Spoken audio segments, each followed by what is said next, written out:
linguagens, mas é legal, porque ele traz toda a história, principalmente a história da saga do povo hebreu, né, desde a primeira revelação de Deus. Então, nós estamos falando de um homem chamado Abraão. Antes ele chamava Abrão, depois Deus mudou o nome dele para Abraão, colocou um azinho a mais. O Abraão, ele morava numa cidade na Caldeia, chamada Ur. Fica lá no lado do Iraque hoje. E um certo dia, ele era uma pessoa muito bem de vida, com a família, ele já tinha 75 anos de idade, ele era casado com uma mocinha chamada Sara, que tinha quase isso também, e ele morava com a família. Aí Deus aparece para ele e fala: Abraão, larga a tua parentela, larga a tua família e vai para a terra que eu vou te indicar. A fé começa ali, ele já acredita em Deus, já tem fé e ele larga a família. Pega a sua mulher, a Sara, não tinha nenhum filho, alguns sobrinhos que ele tinha, algumas juntas lá de cabrita, de boi, e foi para a terra de Canaã, onde Deus mandou. Aí Deus faz uma promessa para ele e fala assim: Abraão, como você me obedeceu, eu vou fazer da sua descendência tão numerosa quanto as estrelas do céu e as areias da praia. Ele falou: caramba, eu não tenho nenhum filho, eu já tenho 75 anos, não tenho nenhum filho. Muito bem, isso chegou em Canaã, atravessou tudo, foi uma saga violenta, atravessar todo aquele deserto, atravessar todo aquele território, tinha salteadores, enfim, teve uma série de problemas, mas chegou no local. E o tempo passa e nada da Sara engravidar. Então a Sara fala assim: Abraão, já que você não tem nenhum descendente e precisa ter um descendente, porque Deus falou que ia multiplicar a tua descendência, você vai conhecer a minha serva Agar. Conhecer bíblico é aquilo mesmo, né? Então, ele ficou em dúvida, né? Ele falou: caramba, mas esquisito isso, né? Esquisito. Mas um anjo apareceu para ele, porque ele estava em dúvida, então ele se recolheu em oração, e o anjo fala para ele assim: vai que é tu, Abraão. Eu acho que foi daí que o Galvão Bueno tirou. Ele estava lá, né? Você estava aí, o Galvão Bueno é dessa época. Dessa época também, deve ser. E ele foi. E aí teve um filho com Agar. Ela era uma serva egípcia. Devia ser uma gatinha, né? Senão ele não ia também. Então, esse filho, o nome dele é Ismael. É um nome muito famoso no meio espírita, não é? Porque o Ismael é o anjo protetor de qual país? Brasil. O Ismael, depois ele se torna o pai dos árabes, dos muçulmanos. Então ele é o pai dos árabes. Muito bem, passa um tempo, alguns anos, aparecem lá na tenda de Abraão 2 anjos. Ele já vê de longe que eram pessoas diferentes, ele já manda preparar um banquete, ele já manda preparar uma comidinha ali, porque ele vê. Aí os anjos vêm conversar com ele e falam: ó, a Sara vai ter um filho. Ele já tinha 100 anos nessa época, e ela estava escondidinha atrás da porta, é verdade, escutando a conversa do marido, e ela começou a dar risada. E ela, imagina, se ele tinha 100, ela devia ter uns 98. Ela falou: imagina que eu vou ter filho agora. Só que o anjo escutou. Acho que escutou o pensamento dela. Falou: vai, pode ter certeza que vai. E não é que a danada ficou grávida? Naquela época, não tinha ainda inventado aquele comprimidinho. Então, é obra divina mesmo, gente. Obra de Deus. Deus é poderoso. Deus não é fraco. Bom, aí ela teve um filho, e esse filho teve o nome de Isaac. Esse sim foi o filho da promessa de Deus. Esse sim. Passado algum tempinho, as duas se desentendem. A Agar e a Sara começam a se desentender e ela fala: Abraão, quero que você mande a Agar embora junto com o filho dela. Não quero mais ela aqui. Adivinha o que ele fez? Vocês acham que ele desobedeceu a mulher? Nem tinha chance. Mandou a mulher embora e tudo bem. Aí tem a história dela que continua lá. Um dia a gente conta, que é muito legal a história dela e do Ismael. Fica Isaac. Isaac se torna depois o pai dos hebreus. O pai de Jacó, que depois tem as 12 tribos de Israel, e assim vai. Mas quando ele tinha lá uns 8, 9, 10 anos, mais ou menos, Deus chega para ele e fala: Abraão, eu quero um sacrifício. Naquela época se imolava um carneirinho, um bichinho e tal. Ele falou: legal, tudo bem. Qual é o carneirinho que o senhor quer? Ele fala: nenhum. Como nenhum? Nenhum. Eu quero um menino. Olha que dureza, hein?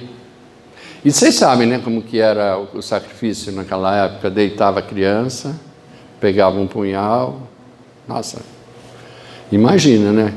Eu tenho um neto de 11 anos. Imagina se fosse um dos meus filhos. Eu acho que eu sacrificava fácil agora, que eles estão tudo me dando trabalho, fácil. Mas o neto, acho que não tem coragem, não. Não precisa nem Deus por pedir. Então, assim, imagina a dor que esse homem deve ter sentido. Mas a fé, ele pensou assim: Deus vai ressuscitar ele. Então eu não tenho medo de confiar na palavra de Deus. Foi isso que ele pensou. E ele foi até o altar dos sacrifícios. E o menino sacou, hein? Quando ele falou para o menino: nós vamos fazer uma oferenda, e não levou nenhum bichinho, o moleque já falou: opa, percebeu. No meio do caminho ele falou: pai, por acaso sou eu? Sou.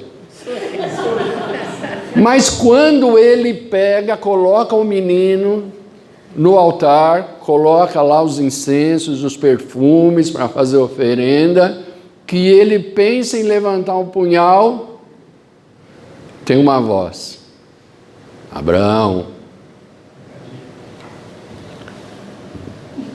Vamos ver se você tem uma voz bacana. Fala aí, Abraão, como se fosse Deus. Abraão. Olha aí, ó. É essa voz aí.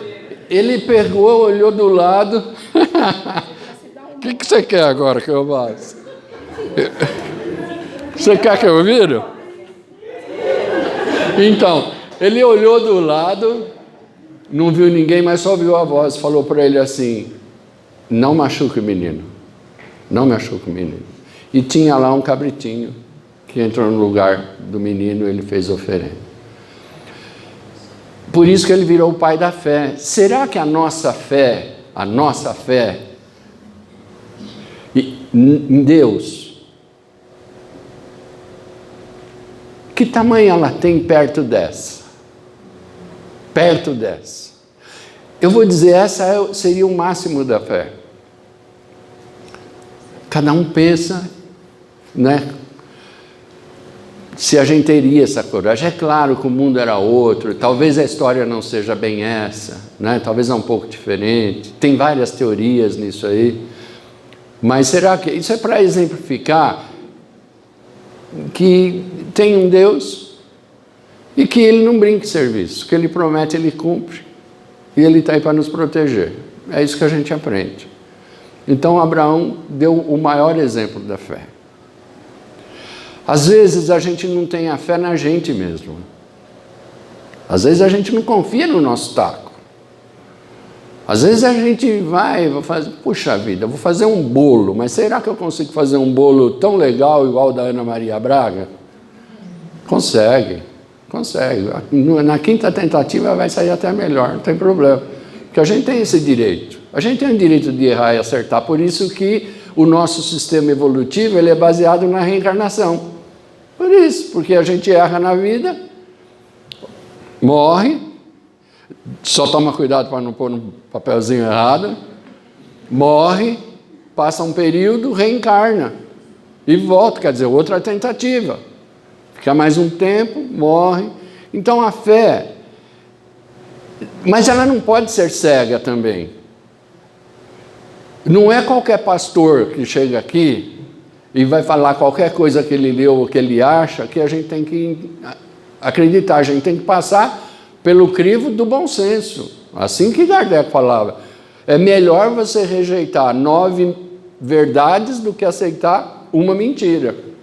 Então, nós que temos a intenção de um dia nos tornarmos espíritas, porque não é mole ser espírita, se o Chico Xavier falava que ele não era, imagina eu aqui. Nossa, então, temos que usar o bom senso. Então, esse é o capítulo da fé. Agora eu vou falar da caridade. Porque o tempo é curto, né? A gente só tem mais 4 horas para falar isso. É, né? Mais ou menos. Ela só dá risada. Tem um colchão inflável lá. Bom, então assim, a gente tem aquela coisa da caridade. Vou fazer caridade. O que a gente pensa? Levar uma cesta básica, fazer a sacolinha de Natal, dar uma esmola quando dá. Tá legal, tá bom. Ajuda, a gente mata a fome de quem precisa, é legal. Mas vamos raciocinar. A Igreja Católica, ela diz assim, fora da igreja não há salvação. Ou seja, todo aquele que não estiver dentro da Igreja Católica está perdido. Não tem salvação. Vai para o limbo. Quando aparece Lutero, que faz a separação da igreja, que viram os protestantes, ele muda isso aí. Então não é mais fora da igreja, não tem salvação. Aí ele fala, fora da verdade, não tem salvação. Mas qual é a verdade dele? Ou do grupo dele? Quem está fora daquela verdade, para eles já não tem salvação. Passa o tempo e vem um rapazinho chamado Allan Kardec, que muita gente acha que ele inventou o Espiritismo. Ele não inventou o Espiritismo, ele apenas organizou a doutrina, né, para ficar fácil da gente estudar, através de um processo de pergunta e resposta do Livro dos Espíritos. Tarcísio falou que nós estamos estudando agora, então é interessante entender. E aí o Espírito da Verdade falou assim, fora da caridade não há salvação. Então eu entendo que se eu fizer a caridade, eu estou salvo. Fora as outras coisas que eu tenho que fazer. Mas se eu fizer a caridade segundo a doutrina espírita, eu estou salvo. Como é que eu faço para fazer a caridade? Que instrumento eu preciso para fazer a caridade? Eu preciso de alguém necessitado. Eu preciso de alguém que necessite de alguma coisa. Porque senão eu não consigo fazer essa caridade material. Depois a gente pode falar da moral, da espiritual, que é um bate-papo, um ombro amigo, isso tudo a gente sabe, todo mundo sabe. Mas o que eu queria dar era uma visão um pouco diferente da caridade para todos nós. Então, se tem alguém necessitando da minha caridade, e eu faço essa caridade, e eu estou salvo, na verdade, quem é que fez a caridade para quem?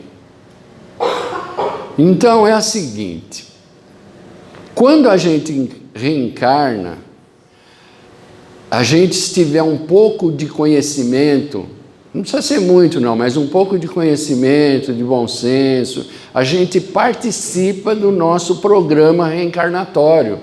Então, junto com os nossos amigos espirituais, os nossos mentores, a gente escolhe que tipo de prova que a gente quer ter na próxima vida. Então, eu posso chegar lá e falar assim, depois que eu morrer, falar assim, ó, eu fui um péssimo centroavante. Né, Tarcísio? Fui um péssimo centroavante. Chutava tudo para fora. Nessa outra encarnação, quer saber, eu vou nascer sem a perna. Só para aprender. A gente dá exemplo bem dramático que é para gravar. Então ele vem sem a perna. É uma escolha dele. É lógico, com a orientação de todos.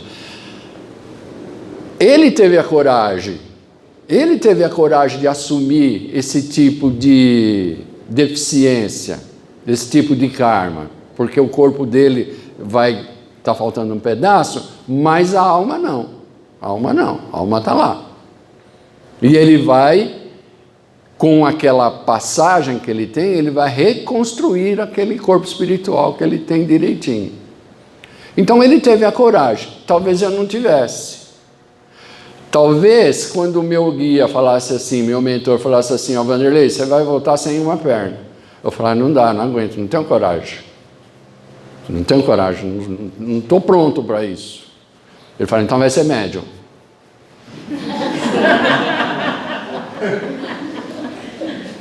Então vai ser médium. Tem até lá o sindicato dos médiuns, que o pessoal fica discutindo se o médium é melhor, se o médium é nada. Quem é médium é porque não aceitou qualquer coisa. Então não adianta. Então é assim.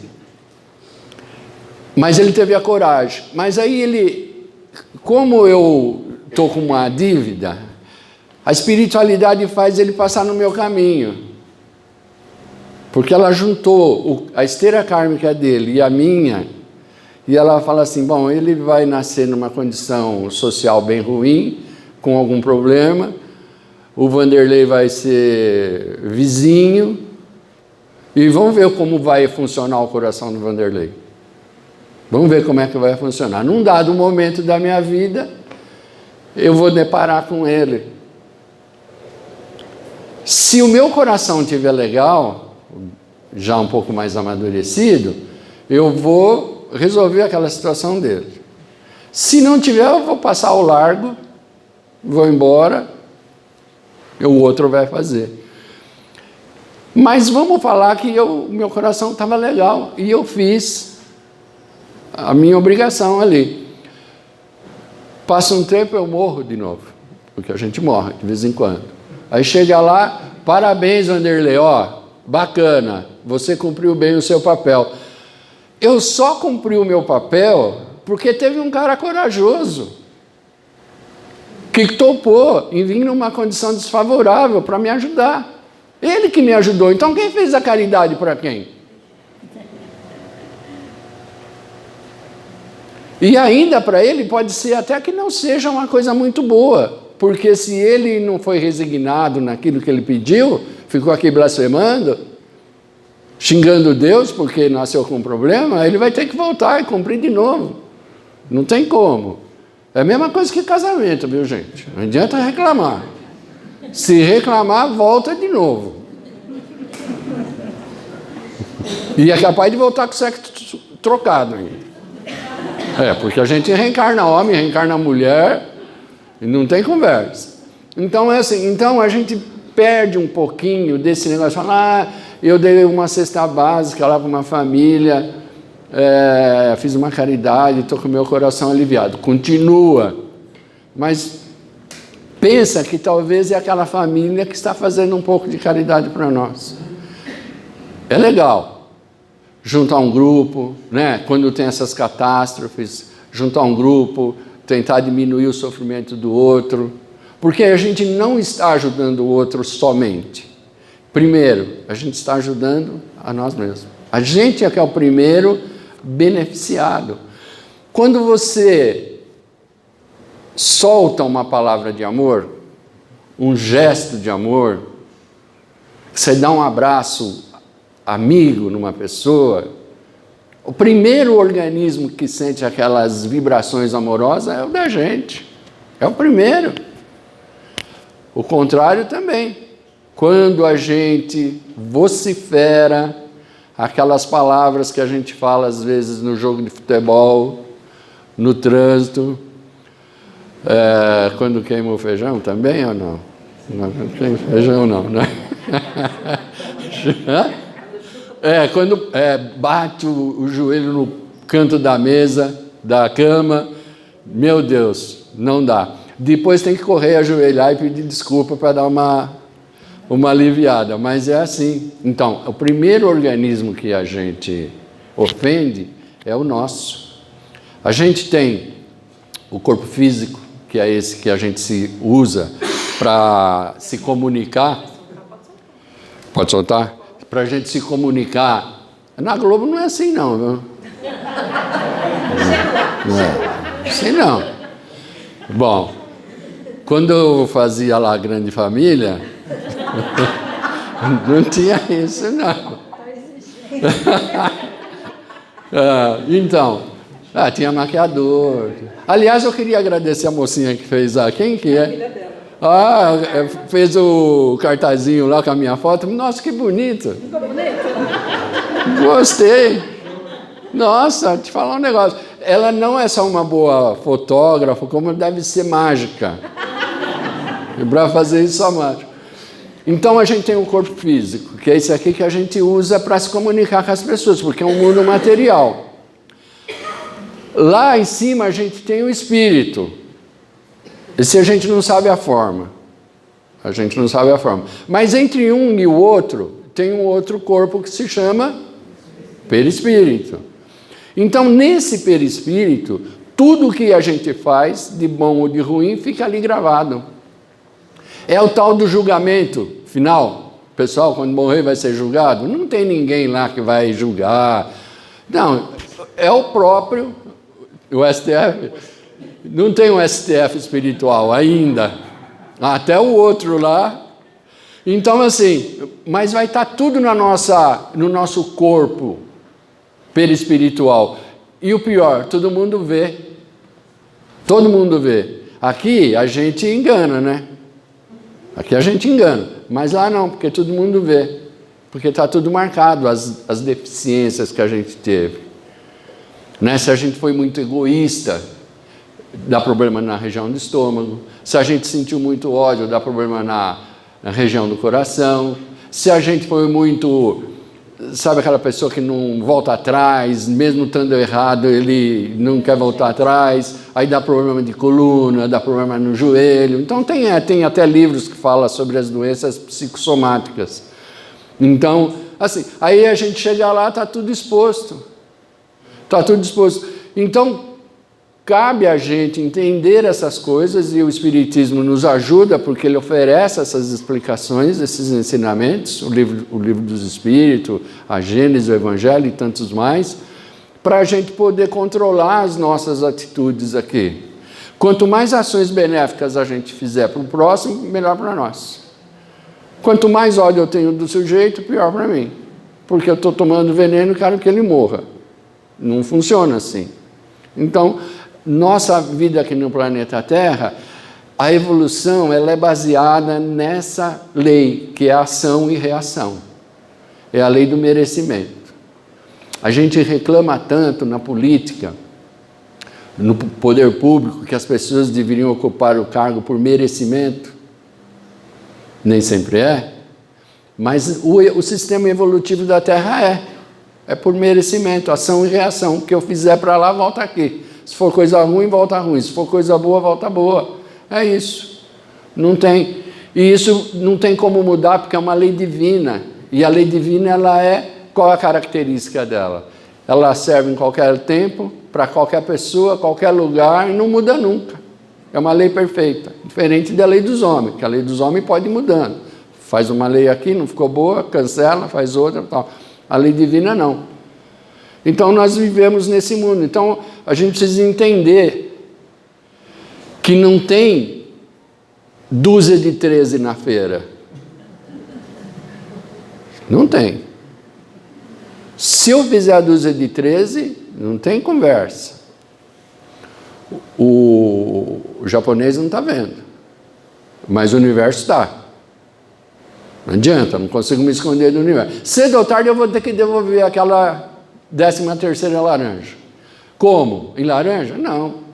Talvez de um outro jeito. Talvez de um outro jeito. Não sei qual. Cada um sabe. Às vezes a gente nem percebe, mas o universo é sábio. Ele não perdoa. Não tem perdão. Não tem perdão. Perdão a gente tem aqui entre nós. Né?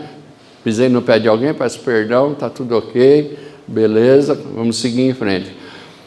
Mas, quando a gente machuca alguém, quando a gente rouba alguém, a pessoa pode até nos perdoar, mas a gente tem que devolver. Não tem conversa, é a lei do universo. Não tem acerto, não tem negociação, não tem propina. Fez, tem que reconstruir. Ah, legal, mas não foi nessa vida que eu vou conseguir reconstruir.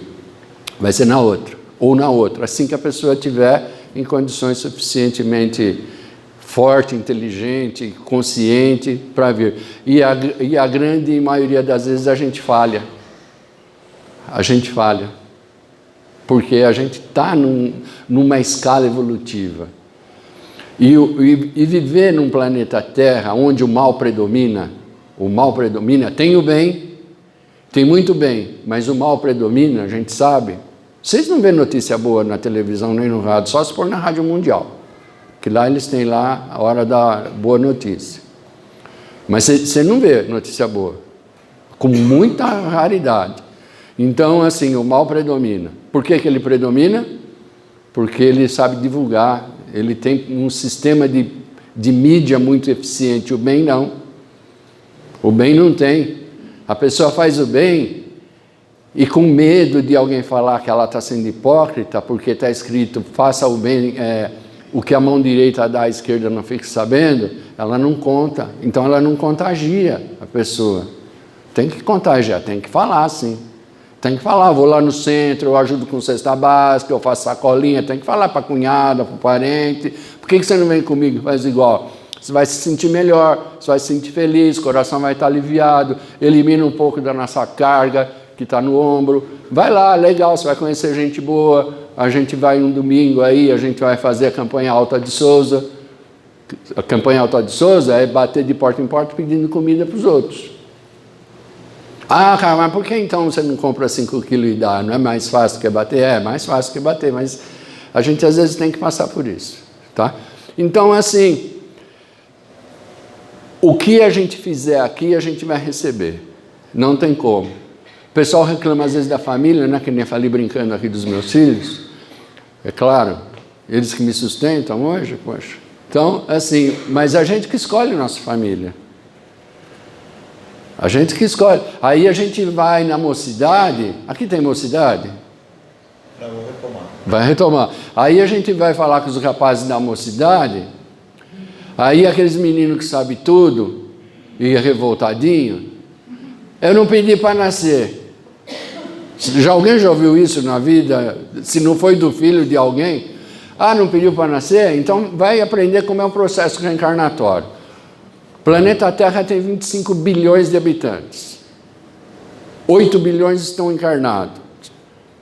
17, mais ou menos, estão desencarnados. Desses 17, os 10 precisam reencarnar. Para reencarnar, precisa do quê? Só de uma mãe. Aí o sujeito era tranqueiro aqui, ou mais ou menos, chato, morre. Você precisa achar uma mãe. Então ele, dentro daquele círculo kármico que ele precisa nascer, ele vai achar uma mãe. Aí ele chega lá para Silene. Silene, você topa ser minha mãe? Ela fala, nem pensar. Chega, não quero. Eu preciso me formar na faculdade, preciso comprar minha casa, comprar meu avião, e antes disso eu não quero saber de nada. Como é o nome da senhora? Estelita. Estelita, quer ser minha mãe? Não. Imagina meu corpinho, não vou. Então, Ele chega lá e fala assim, ninguém quer ser minha mãe. Aí ele volta e fala, pede de joelhos. Pede de joelhos. Aí ele nasce, né? Aí ele chega aqui, o bonitão, eu não pedi para nascer. Ah, não pediu? Pediu e pediu muito. Ou se não nasce num lugar onde as reencarnações não são tão programadas assim, né? Em locais muito difíceis, a vida, e aí tem todas as facilidades para se desviar. Mas ele precisa nascer. Por que ele precisa nascer? Porque ele precisa consertar o corpo físico dele, porque o perispírito está com defeito. Lembra que eu falei, fica marcado? Está com defeito. E só com uma carne, um corpo físico, para servir de mata-borrão, para puxar aquela imperfeição. E aí ele fica limpinho de novo. Já usaram mata-borrão na vida aqui? Mata-borrão, coisa do meu tempo. Coisa do meu tempo. Então o corpo, ele funciona, era um papelão que a gente, quando usava a caneta tinteiro, borrava, colocava em cima assim, e o mata-borrão sugava aquela imperfeição. Silene, não é do teu tempo, não é de você ficar com essa cara aí. Você depois pergunta no Google o que é mata-borrão. Então,